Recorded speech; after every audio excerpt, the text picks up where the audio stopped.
सन्माननीय जठार साहेब त्यांनी असं कुठेतरी म्हटलं आहे की केसरकरांचा विजय हा विशाल परब यांच्यामुळे सुखकर झाला।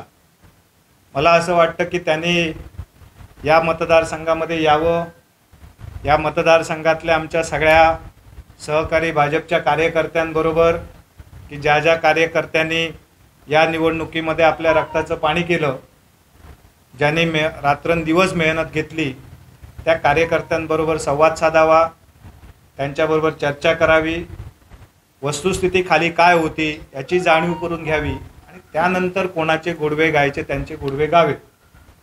परंतु मी या निमित्ताने एक गोष्ट सांगू इच्छितो की हा जो विजय आहे हा महायुतीच्या सगळ्या कार्यकर्त्यांचा, महायुतीच्या विचाराचा आणि महायुतीच्या नेत्यांच्या परिश्रमाचा खऱ्या अर्थाने विजय आहे।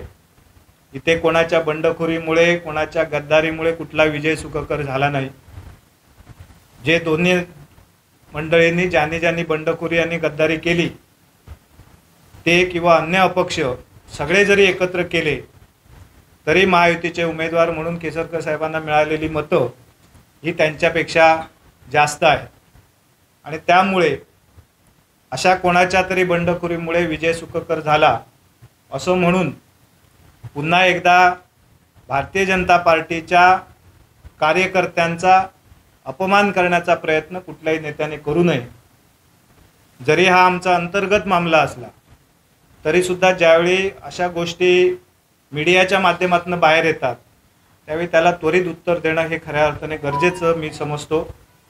कारण मागचे 3-4 महिने सातत्याने या सावंतवाडी विधानसभा मतदारसंघामध्ये कार्यकर्त्याला प्रत्येक दिवस एक संभ्रमाची अवस्थेतनं जावं लागत होतं आणि ते गेलेले आहेत आणि त्याच्यातनं आत्ता कुठेतरी सावरत आहेत आणि अशा परिस्थितीमध्ये असं संभ्रमाचं वातावरण निर्माण करणारी वक्तव्य कृपया सावंतवाडी मतदारसंघातल्या राजकीय परिस्थितीवर कोणी भारतीय जनता पार्टीच्या नेत्यांनी भारतीय जनता पार्टीच्या कार्यकर्त्याशी संवाद साधल्याशिवाय करू नयेत अशा प्रकारची एक आमची इच्छा आहे, किंबहुना विनंती आहे।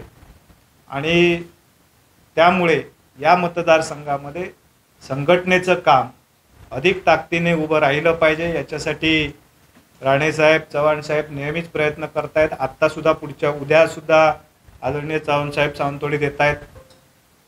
पुढच्या आठवड्याभरामध्ये या सगळ्या बैठकी होतील।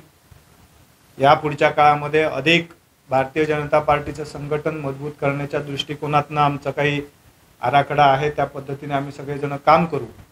परंतु सगळ्याच वरिष्ठ नेत्यांनी ज्यांना कोणाला अशा प्रकारच्या बंडखोरांबद्दल जर प्रेम असेल तर त्यांनी त्यावेळी निवडणुकीच्या काळामध्ये ही बंडखोरी न होण्यासाठी प्रयत्न करणं गरजेचं होतं। परंतु आता ज्यांचे रंग या मतदारसंघात दिसले आहेत अशा प्रकारची प्रवृत्ती पुन्हा आम्हाला आमच्या पक्षाबरोबर नको आहे।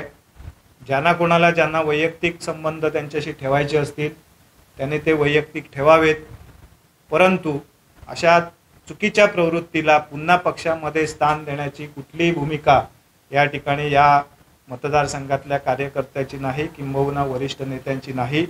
आणि त्यामुळे अशा प्रकारचं संभ्रमाचं वातावरण आणि संभ्रम अवस्था निर्माण करणारं स्टेटमेंट कृपया या पुढच्या काळामध्ये कोणी देऊ नये। धन्यवाद।